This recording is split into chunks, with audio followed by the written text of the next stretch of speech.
Zdravo dragi moji, dobrodošli na kanal. Danas ćemo se preseliti u malo južnije krajeve, tačnije pravimo jedan jako ukusan specijalitet sa Ohrida. Vi svi znate koji me duže pratite da je moj deda baš iz tih krajeva, tako da mi je ovaj recept posebno drag. A ujedno je jedan od prvih koje sam ja samostalno pripremila. Dakle, pre nekih 15 godina kada sam počela da kuvam, prvi put sam napravila baš upravo ohridsku baklavu. Ne znam zašto je do sada nikada nisam snimala, ali ispala je idealna prilika jer sam imala trenutno sve sastojke, a baš sam poželjela da jedem nešto tako sočno i ukusno.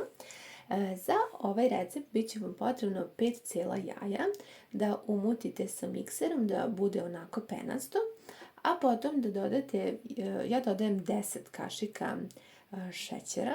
To nije baš previše slatko, vi možete i 15, ali što se mene tiče to bi onda bilo previše. Tako da po mom receptu ide 10 kašika šećera. To ćemo lepo sve zajedno da umutimo penasto, dakle malo izmutite jaja, a potom dodajte postepeno i šećer dok se sve penasto ne umuti. Zatim koristimo kao meru jednu šolju od 200 ml, dodala sam i jednu šolju jogurta i jednu šolju ulja. Pravimo fil da bude izrazito sočan i da baklava bude puna fila. Koristila sam mleveni mak, ukupno 300 grama, ja sam toliko imala kod kuće i sasvim je dovoljno, vi možete i malčice više, ali 300 grama je nekada, kažem, baš onako optimalna mera da vam jako lepo ispadne, da bude puna maka i fila i baš jako ukusna. Zatim ćemo nešto malo još da je začinimo. Ako volite, dodajte kesicu vanil šećera, zatim dodajemo jednu kesicu praška za pecivo. Uvek kada dodam prašak volim ovako da izmešam sa mutilicom da slučajno nema unutra grudvica. Ona će jako lepo da poraste, baš stvarno lepo miriše po vanili. A ono što mene posebno asocira na ohridsku baklavu jeste obavezno mleveni cimet. Tako da ću dodati ja malo više po svom ukusu.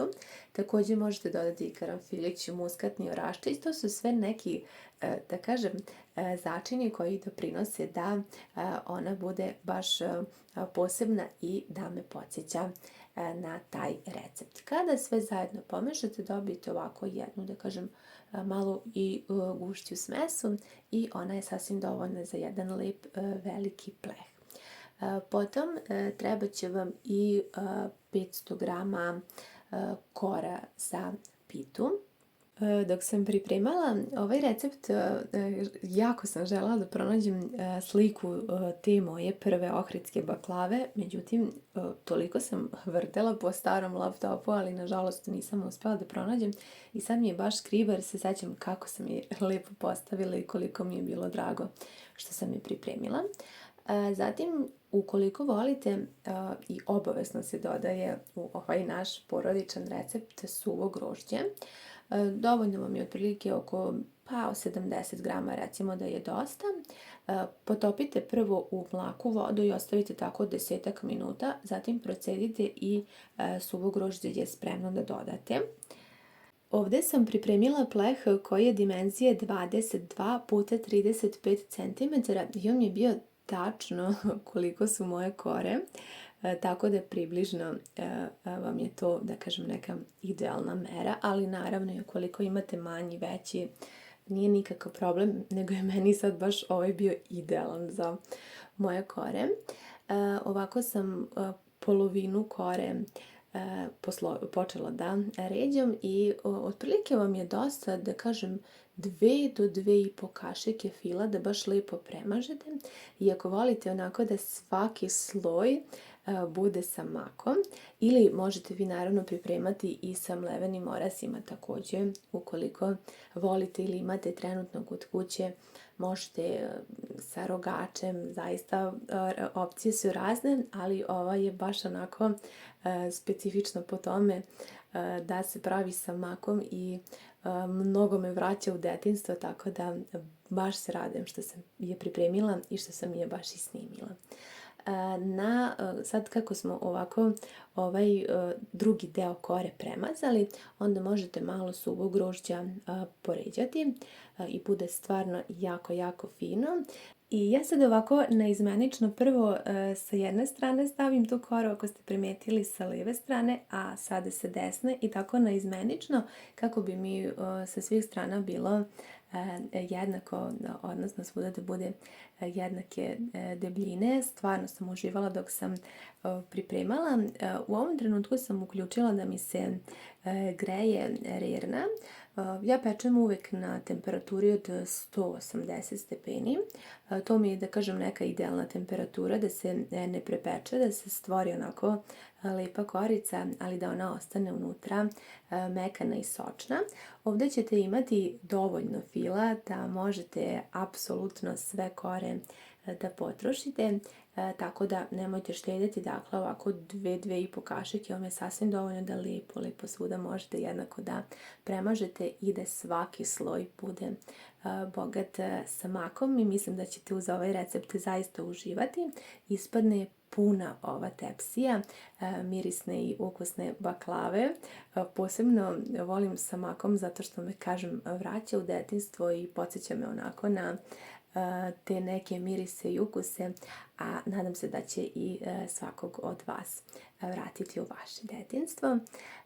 Za kraj, kao što ste vidjeli, ide opet red maka sa suvim grožđem i ostavite po strani dve kore koje ćete samo ovako lepo da ušuškate preko i da to bude završni sloj. Zatim možete malo ulja da lepo ravnomerno svuda premažete, da se baklava lepo zapeče. Obavezno pre nego što je stavimo u rernu iseći ćemo je.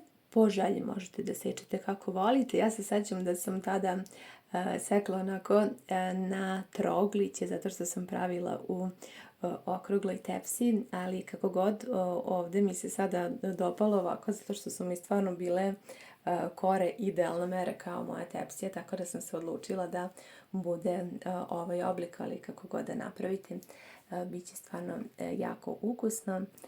I ono što je važno, stvarno ispadne puna tepsija, vidjet ćete na kraju kada se ispeče, toliko lepo naraste i dobijete jedan divan dezert poslasticu za narednih par dana.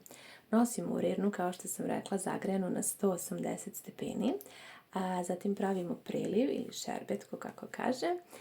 Potrebno vam je na ovu količinu 1 litar obične vode i dodat ćemo 1 šolju šećera. Ovo je šolja od 100 ml, dakle manja šolja. Ako ćete na kašike, to je otprilike nekih 5-6 kašika, iako znam da mnogi koriste i više kada su u pitanju baklave, ali eto, ako mene pitate, meni je ovo dosta. Baklava se pekla kod mene u rerni tačno 30 minuta. Vi pratite kada ona lepo porumeni, gotova je.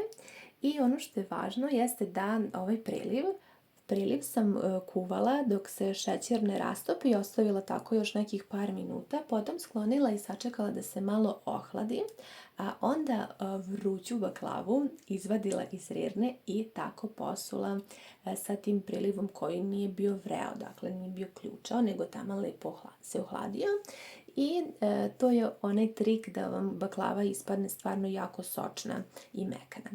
Ako volite, možete da onako par kašika meda pospete preko i ostavite tako pa barem nekih sat, dva, da ona upije svu tu tečnost. Naravno, ona je najlepša kada odstoji, kada bude fina hladna iz frižidera, ali eto, ovdje je prošlo otprilike nekih sat i po vremena, čini mi se, kada sam ja poželjela da završim ovaj video i da vam pokažem presek. Toliko je sočna i puna tog nadeva i fila da se nadam da ćete uživati. I ako ste zaboravili, niste skoro pravili ili niste nikada, bilo bi mi drago da sam vas podsjetila na ovaj tako ukusan recept. A mi ćemo sada zajedno da probamo ovo parče, da vas izazovem da ukoliko imate sastojke kod kuće, pa i ako vam neki zahvali, kupite ga, sigurno se nećete pokajati i stvarno ćete imati 2 dana predivan dezert i da uživate u njemu. Nadam se da vam se ovaj recept dopao. Voljela bi da mi pišete da li ste pravili na ovaj način, da li volite sa makom ili sa nekim drugim nadevom. Ja prosto ne znam što bih preizabrala, ali hajde da kažem da mi je ova mrvicu omiljenija, baš zato što me, kažem, podsjeća na moje detinjstvo. I onda je time naravno i ukus posebni. Ja se nadam da ste vi sa mnom uživali u ovom receptu. Mnogo bih voljela da čujem vaše utiske. Hvala vam mnogo što ste bili sa mnom u ovom videu i ljubim vas sve puno.